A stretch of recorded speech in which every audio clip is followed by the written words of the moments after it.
যোৱাকালি ছাত্ৰ সন্থাৰ ওপৰত কমেণ্ট কৰি মই এটা ভিডিঅ' বনাইছিলোঁ। সেই ব্যক্তিজন ছাত্ৰ সন্থাৰ নাছিলে, তেখেত আছিলে সামাজিক সংগঠনৰ। মানে নতুনকৈ আজিকালি য'তে ত'তে সামাজিক সংগঠনবিলাক বনিবলৈ ধৰিছেতো, য'তে ত'তে মেনুফেকচাৰ হৈ যায়, নতুনকৈ বনিবলৈ ধৰিছে। কি কাৰণত ইমান বনাই আছে এই কথা আমি নাজানো।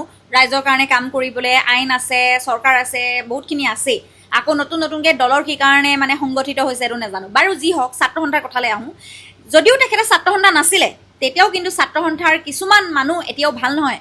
আপোনালোকে যদি ক'বলৈ মানে শুনিবলৈ বিচাৰি আছিলে, মই এইটো কথা কৈয়ে দিব বিচাৰোঁ যে ছাত্ৰৰ জীৱনত যোনখিনি ছাত্ৰ সন্থা আছে, তেওঁলোকে শিক্ষাৰ বাবে কাম কৰি গৈছে, সংস্কৃতিৰ বাবে কাম কৰি গৈছে, সেইখিনি মানুহক মই কোৱা নাই। সেইখিনি ছাত্ৰৰ জীৱনত যিখিনি মানুহে কৰিছে, সেইখিনি ৰিয়েল ছাত্ৰ সন্থা। যিখিনিয়ে ছাত্ৰ জীৱন এৰি বয়সস্থ হৈ গ'ল, ইমান বুঢ়া বয়সলৈকেও তেওঁলোকে ছাত্ৰ সন্থাৰ কোনোবা মেম্বাৰ হৈ আছে, কিবা হৈ আছে, তেওঁলোকে আচলতে অকণমান খেলি মেলি কৰাটো মই আগতো দেখি গৈছোঁ। মোৰ লগতে এটা ঘটনা হৈ গৈছে।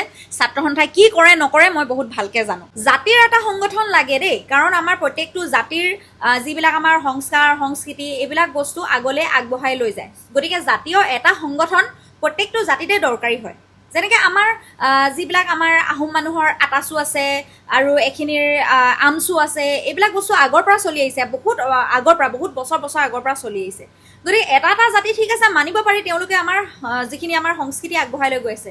কিন্তু নতুনকৈ য'তেই ত'তে মেনুফেকচাৰ হৈ গৈছে, সেইটোৰ অৰ্থ একো বুজি পোৱা নাই। এই সংগঠনবিলাক কি কাৰণে বনিছে? এটা সংগঠন গোটেই প্ৰত্যেকখন জিলাত এটা সংগঠন ঠিক আছে, আমি মানিব পাৰি, এটা সংগঠন লাগে, কাৰণ তেওঁলোকে সমাজৰ কাম কৰি যাবলৈ, আগবঢ়াই দেখাবলৈ, সংস্কৃতি ৰক্ষা কৰিবলৈ এটা সংগঠন প্ৰত্যেক জেগাতে থাকে।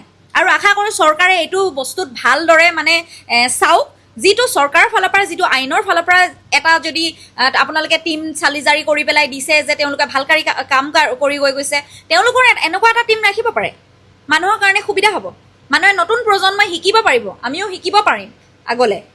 কিন্তু নতুনকৈ য'তে ত'তে বনি য'তে ত'তে দালালি কৰি ফুৰা, এইবিলাক বস্তু বন্ধ কৰক।